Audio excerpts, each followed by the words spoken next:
And welcome to the program. I'm Roby Brock. It was a busy week on the politics front. Secretary of State John Thurston ruled that 3 ballot initiatives, one dealing with redistricting, one dealing with rank voting, and one dealing with casino expansion, were all in violation of a requirement for background checks on canvassers.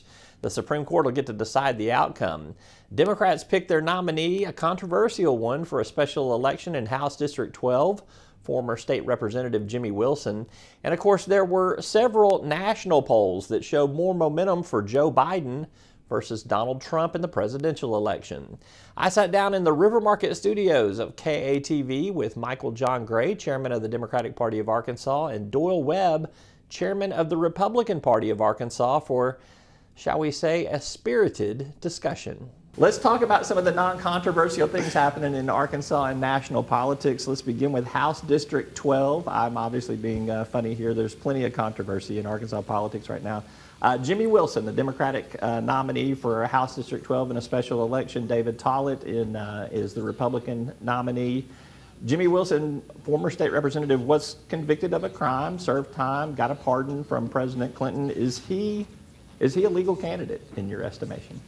So, anytime you ask a legal question, that's for the courts to decide. For now, former Representative Wilson served. He was seated by the House. After he was convicted, he certainly got a pardon from the president, which I think that if most Arkansans, a pardon forgives you of those crimes, and it takes them off your record. So our stance is the people in Phillips County chose him to be the nominee, and we are going to fight to continue to give them that opportunity to vote for him. Same question to you, Chairman Webb. You have said you're going to fight this candidacy. Absolutely. You know, it's easy when you have the Democrats research on whether he is a legal candidate or not. That was research to tell people what the issues may be. Well, I understand. Nowhere in there, I'm not doing like you're doing. Nowhere in there did I make a legal decision and say it is right or it's wrong. That was providing all the information. Make your point. I'll let you all we have to do is use some of the cases that you have pointed out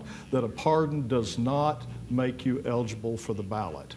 And I'm having our attorneys research this, and if need be, we will go to court. All right, make your point, and then this is going to probably. I want to win races at the ballot box. I mean, I guess if you're worried about winning a race, you go to court. I think we can win it at the ballot box. That's what I want to do. All right. Well, let me say this. We can win it at the ballot box, but I don't want them to have a candidate that doesn't serve the district that is removed by the House because he's ineligible. It's wrong for the district. The rule of law always prevails or should prevail. But he didn't feel that way with Mickey Gates or Jeremy Hutchinson or anyone else that was under federal indictment or committing crimes. It's strictly because it's an election season and they're worried about their candidate in Phillips County. There's a difference in that your candidate has been convicted of federal crimes. Let's be clear about that. He has been charged. And pardoned. But it wasn't. But a pardon under Arkansas law doesn't remove the crime.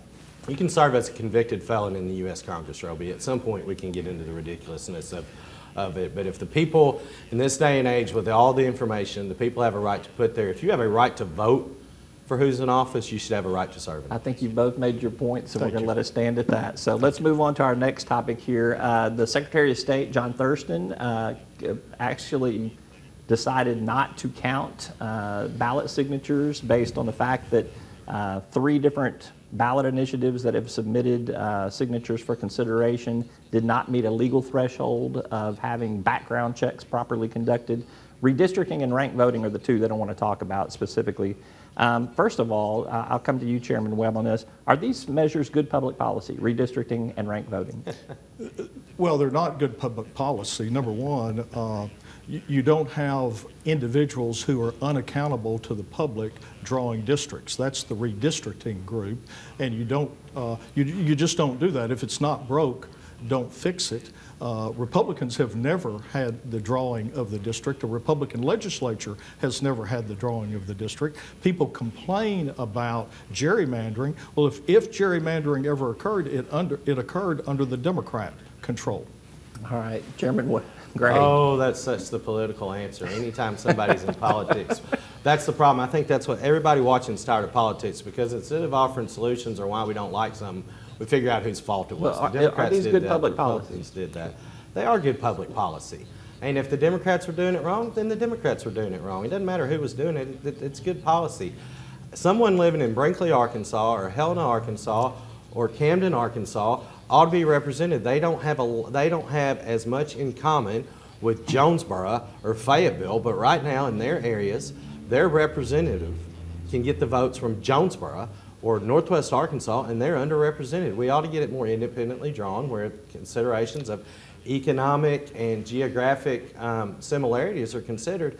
And to hit what he's saying is people that aren't held accountable shouldn't be making these decisions.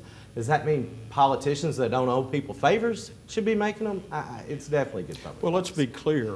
The governor, the secretary of state, and the attorney general are elected by people throughout the state, and they are held accountable And they for their draw the decisions. legislative lines They under draw the current system. legislative The lines. legislature draws the lines of the congressional That's right, districts. 135 legislators. So if it ain't broke, don't fix it. Let's see how it works. Now, on the other issue, on ranked choice voting and the jungle primary, if you love the way they conduct elections in Louisiana and California, you'll love the jungle primary. And then the ranked Now, choice hold on. voting. In Louisiana, now, is there gumbo involved? I mean, because There- this is an important It consideration. probably wouldn't be as spicy in Arkansas, so it probably wouldn't be as good. But the ranked choice voting is very, very confusing. And we believe that the ballot title is clearly not sufficient. Signatures are not sufficient, but we will be challenging the ballot title on both at the State Board of Election Commissioners. Do you like the ranked voting I proposal? think one of the problems we have in Arkansas is people want to be able to vote when they go to the primary. They want to be able to vote for this candidate that may be running as a Republican, but also in a different race, this candidate that's running as a Democrat, and they don't have that opportunity. I think anytime we can make it easier for people to vote for who they think would best represent them, it's good public policy. And I'll make half my party mad by saying that, but I'll be honest with you, I think I love how you put California and Louisiana in there. There are more states doing it. It's worked in Louisiana. The reason the chairman doesn't like it in Louisiana is because it got a Democratic governor elected who was very popular down there. But yeah, I think anytime we can make it easier for Republicans or Democrats or independents or whomever to vote for who they think would best represent them, that's our job. It's good policy. Let's be clear, though, in Louisiana and California, they have the jungle primary, but they don't have ranked choice voting. That's only in Maine. And ranked choice voting is very confusing.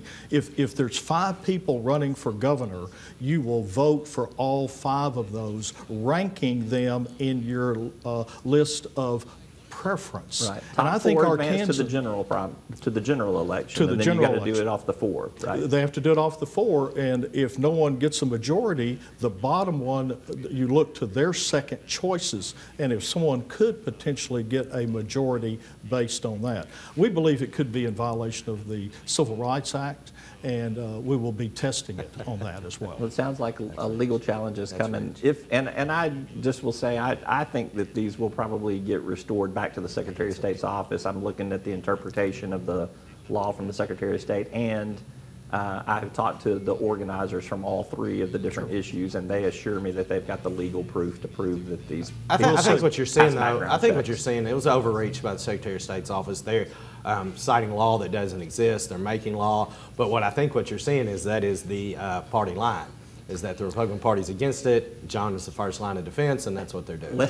I think they're following the law, and once again, don't be playing politics. I believe they should continue to count and wait on the Supreme Court to issue its opinion. We'll go from there. We'll meet them at the ballot box if we need to. All right, now since we're in agreement on all of these issues so far, I'm sure Amen. that this That's next one will also be one that has zero controversy. Let's talk about Trump versus Biden. Obviously, 2020 presidential election is going to be big.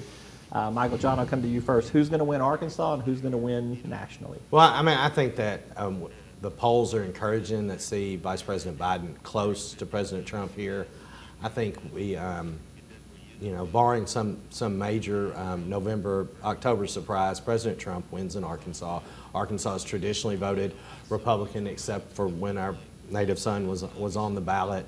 But I think what we're seeing, the frustration, the identity crisis in the Republican Party, the lack of offering solutions and further dividing us that's coming from the top of the Republican Party is going to give Democrats some real opportunities down the ballot. And I'd say there are some Republican legislators and some Republican Congress people that aren't as comfortable today after seeing those polling results in Arkansas. All right. Now, see, I think y'all can agree. He said Trump was going to win Arkansas. I think we can agree. I think, we might argue about the margin. I think the margin will be 10 to 15 points in Arkansas. And I think your polling might even suggest that it might be closer today, but as people go to the polls. Also, we've got a Democrat candidate that is not out there. His selection for vice president is not known. So the public has got to have a look at that. I believe that Trump will win nationally when it's all said and done. When you look at the accomplishments of this administration, people will say, we don't want to go back. We don't want to go back. We appreciate the economy. We appreciate the embassy being moved to Jerusalem. We appreciate getting rid of regulations. This president will be reelected. I'm not sure that they appreciate the coronavirus and where it's at in terms of the pandemic, and I'm not sure nor the Chinese tariffs, economy, nor the fact that he has taken some dignity away from the office. I think there are a lot of people that, Chairman, we do agree. I think he wins the state of Arkansas. He didn't win nationally last time. He won the Electoral College, but he did not win the popular vote. But let's be honest. He won the election. His accomplishments are minimal. And you know what? Though, let's make the point to his point. Our vice presidential nominee isn't out there yet, but President Trump's out there. His vice president is out there, and it's still polling this way. So we only have room to move up. Let's get close to the election. I think we'll be seeing a Trump victory. All right, we'll see. We'll put some bets on it when it gets a little bit close. After Labor Day, I'll get you guys back and we'll talk some bets here. All right, last question for you guys. 2022 is down the road. You won't be chairman of the Republican Party in 2022. You may still be chairman of the Democratic Party. My 4-year term will expire in 2022. Lieutenant Governor Tim Griffin and Attorney General Leslie Rutledge have announced on the Republican side. No Democrats have announced for governor in 2022 yet. First question for you, and then I got a separate question for you. Who is your GOP nominee going to be in 2022? As you know, under our party rules, I cannot take a preference. But whoever our party nominee is, they will bring a lot of qualifications to the table, and they will be the next governor of Arkansas. All right. I know you won't know who the Democratic nominee is at this point in time, but here's my question for you, Michael John. Do you think that there will be a contested Democratic primary for governor? Absolutely. Yeah? You think it'll be a crowded field? There will. I think there'll be what? A crowded field. I think there's a possibility for a crowded field. I think that, unlike the chairman, I think we want to give Arkansans an opportunity to see who could be the best qualified instead of just deeming that a generic R is the most qualified. So yeah, I think there will be more than one person vying for the Democratic nominee. All right, it'll be fun times. All right, get you guys back after Labor Day. Absolutely. Promise? All right, Absolutely. Together. All right. Chairman Michael John Gray, Chairman Doyle Webb, thank you both very much. You. Enjoyed it.